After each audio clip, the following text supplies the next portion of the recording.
Bonjour à tous, bienvenue dans cette nouvelle vidéo où nous allons parler de la climatisation. On pourrait tout de suite commencer à parler des VRV, mais ce ne sera pas vraiment compréhensible pour vous. Le mieux, c'est d'abord de commencer par la climatisation classique, les split system. C'est quoi un split system? C'est justement la climatisation que vous avez à la maison, une unité à l'intérieur, l'autre à l'extérieur. Pour mieux vous édifier, suivez-moi dans ce chantier.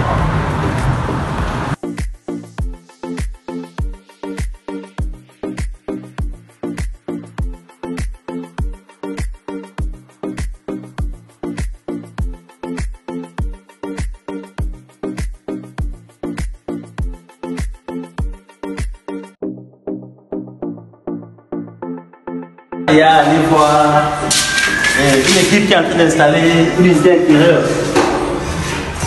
Voilà, M. Tingam qui est en train de fixer cet évaporateur.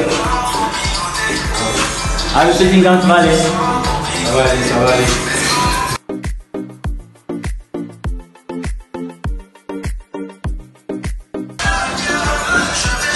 Ok, M. Tingam, ici de ce côté, au balcon technique, on a M. Bob qui est en train de fixer les unités extérieures. Monsieur Bob? Ouais.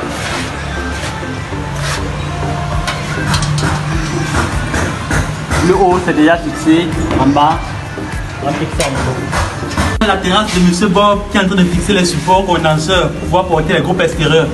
Afin que vous voyez la disposition de notre terrasse technique, on va aller plus haut, voir où un étage où c'est déjà terminé.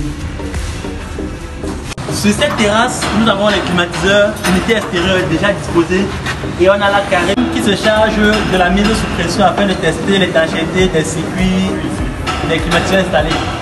Karim, c'est vous pour la caméra. On dit quoi mon petit? Continue de dire, viens un petit peu le plus près. On a un appareil qui n'était pas étanche lors du test d'étanchéité, raison pour laquelle il va être démonté et on va faire le rapport clair.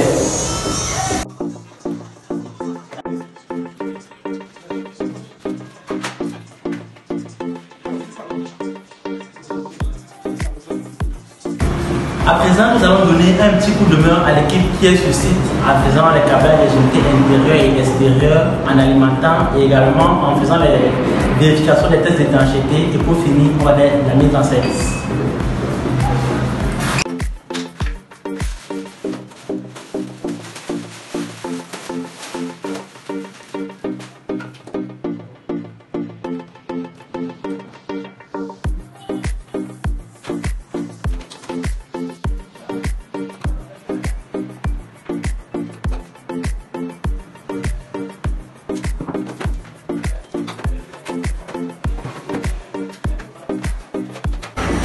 Donc, ils sont pour nous de raccorder ces câbles. C'est ici, l'intercommunication, l'alimentation.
Ok, le câblage terminé pour l'unité intérieure et on va répéter ainsi pour les 7 unités, pour les 8 unités intérieures que compte ce palier.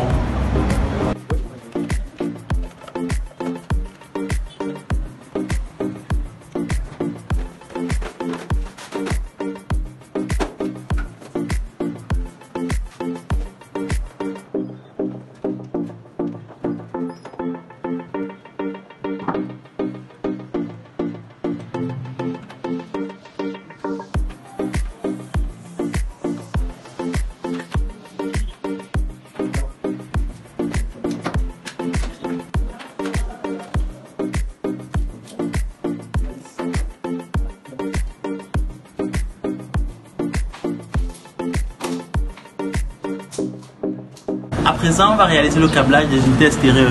Chaque unité intérieure envoie directement son câble d'intercommunication à l'unité extérieure. On a là plusieurs câbles.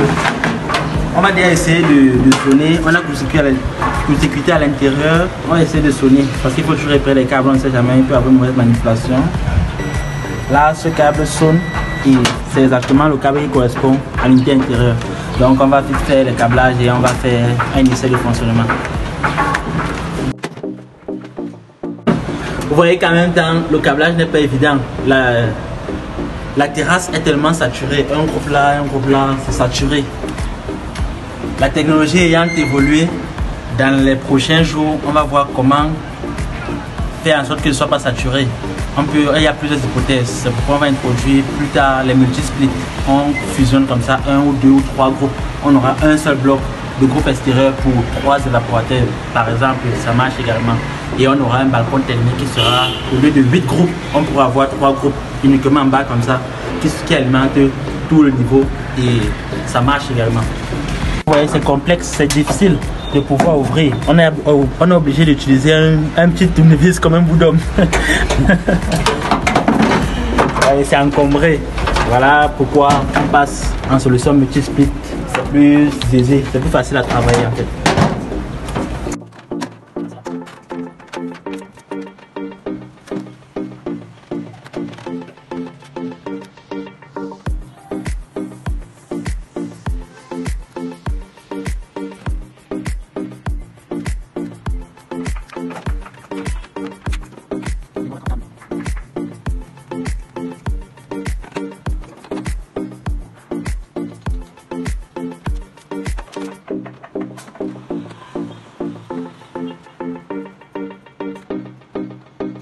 Vous-même comment c'est tellement difficile de travailler avec un encombrement pareil. Ce n'est même pas évident.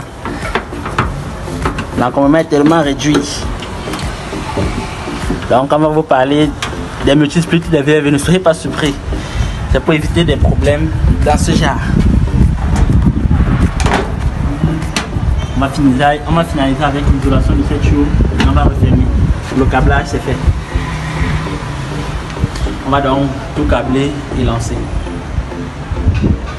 Actuellement, tout le câblage électrique est terminé, donc le câble passe dans toutes les unités. On va faire le test d'étanchéité. On avait mis sous pression, là on va voir si les valeurs sont les mêmes qu'il y a 2 jours. Vas-y.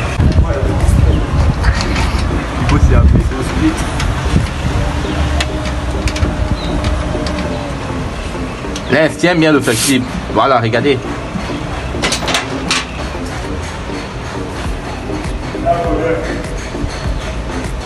Diba. C'est étanche. On avait laissé à 10. On est à 10. Donc c'est bon. Super bon. Ça combien de fois Câblage électrique terminé. On fout le gaz dedans. Demain.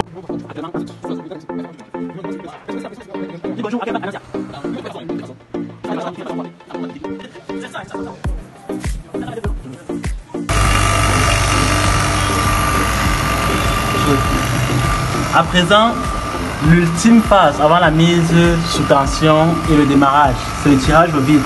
À l'aide d'une pompe à vide, on extrait l'air qui se trouve dans les circuits avant d'ouvrir les vannes d'arrêt et laisser passer le fluide frigorigène, parce que l'air et le fluide frigorigène ne marchent pas ensemble. Donc il faut d'abord extraire l'air qui se trouve dans cette chaudronnerie à travers, grâce à notre pompe à vide.